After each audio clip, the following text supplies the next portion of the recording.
ప్రమాదాలు కొని తెచ్చుకోవద్దని చెప్తున్నారు. మీరు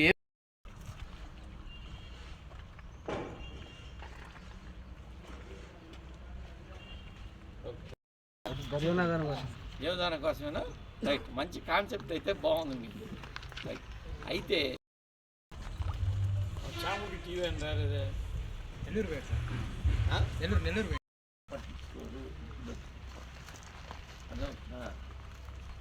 రెండు నేను చెప్పేవన్నీ వాస్తవాలు ఉంటాయి. ఇప్పుడు ఎవరైనా ఒకటికొకటి చేయాలంటే అన్ని కార్యక్రమాలు ఇబ్బందే కదా, అవునా కాదు? రెండు పిల్లలు మన మీద అందరూ ప్రేమగా ఉంటారు, అర్థమవుతుందా? సో అందుకని మనం ఏం చేయాలంటే వాళ్ళ కోసం నేను పనిచేస్తూ ఉంటాను. అట్ ది సేమ్ టైం అవతలోడికి కూడా అదే ఉంటుంది.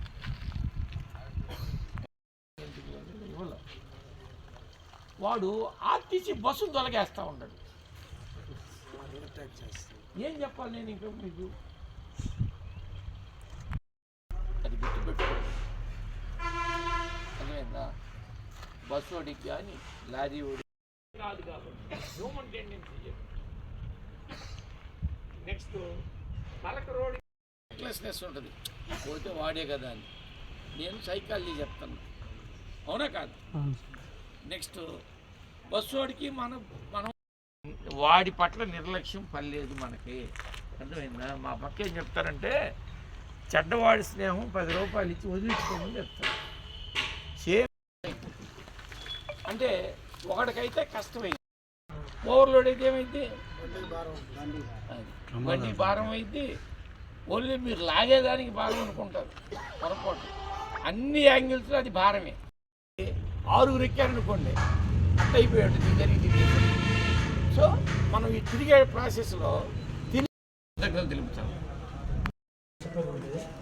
నెల్లూరు జిల్లా SP Shri G Krishnakanth IPS sir వారి ఆదేశాల మేరకు 59వ జాతీయ రోడ్డు భద్రతా వారోత్సవాలలో భాగంగా ఈరోజు సంగం మండలంలో ఉన్నటువంటి ప్రతి ఆటో డ్రైవర్ని పిలిచి వాళ్ళకి రూల్స్ అండ్ రెగ్యులేషన్స్ని చెప్పడం జరిగింది. దీంట్లో ప్రధానంగా ఎక్కువ మందిని ఆటోలో 3 కంటే 4 కంటే ఎక్కువ మందిని ఎక్కించుకోబోకూడదని చెప్పడం జరిగింది. లైసెన్స్ లేకుండా తోలకూడదని చెప్పడం జరిగింది. డ్రంక్ అండ్ డ్రైవ్ చేయకూడదని చెప్పడం జరిగింది.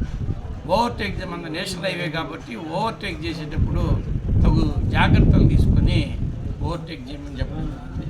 అదేవిధంగా క్రాస్ రోడ్లో నేషనల్ హైవే ఉంది కాబట్టి క్రాస్ రోడ్లో ఈ వైపు నుంచి ఆ వైపు వెళ్ళేటప్పుడు జాగ్రత్తలు తీసుకొని ఆ వైపున ఈ వైపున ఏ వాహనాలు రావట్లేదు నిర్ధారించుకున్న తర్వాత మాత్రమే రోడ్డుని దాటవాలని చెప్పి వాళ్ళకి డ్రైవర్లకి సూచించడం జరిగింది. అంతేకాకుండా ఒక 15 రోజుల క్రితము ఈ జాతీయ భద్రతా వారోత్సవాల సందర్భంగా ఎవరైనా సరే ప్రమాదంలో గాయపడినటువంటి వ్యక్తిని ఆసుపత్రికి కానీ చేర్చి ఆసుపత్రి రికార్డుల్లో వాళ్ళ పేరు కానీ నమోదు చేస్తే వారికి 50,000 రూపాయలు నజరానా ఇవ్వటము జరుగుతుందని చెప్పి వెల్లడించడం జరుగుతూ ఉంది. అందుకని ఈ అవకాశాన్ని ప్రతి ఆటో డ్రైవర్ కూడా వాళ్ళు రోడ్డు మీద ప్రమాదం జరిగేటప్పుడు వాళ్ళే లైవ్లో ఉంటారు. సో వాళ్ళందరూ కూడా రిక్వెస్ట్ చేసి మీరు ప్రమాదం జరిగినప్పుడు బాధితులని లేదు గాయపడిన వారిని హాస్పిటల్కి తీసుకొని పోయే దాంట్లో ఎలాంటి నిర్లక్ష్యం ప్రదర్శించద్దని చెప్తున్నాం. మిమ్మల్ని తీసుకోపోమని చెప్తున్నాము. తీసుకోపోయేదని మీ పేరు కూడా రాయం, మీరు వద్దు అని అంటే సాక్షిగా మీ పేరు కూడా రాయమని చెప్తున్నాం. ఎందుకంటే గాయపడిన వారి యొక్క ప్రాణం ముఖ్యమని చెప్పి పోలీసులుగా మేము భావించడం జరుగుతూ ఉంది. ఈరోజు వీళ్ళందరినీ ఆటో డ్రైవర్లు ఆటోలందరినీ పిలిపించి ఇక్కడ కౌన్సిలింగ్ నిర్వహించడం జరిగింది.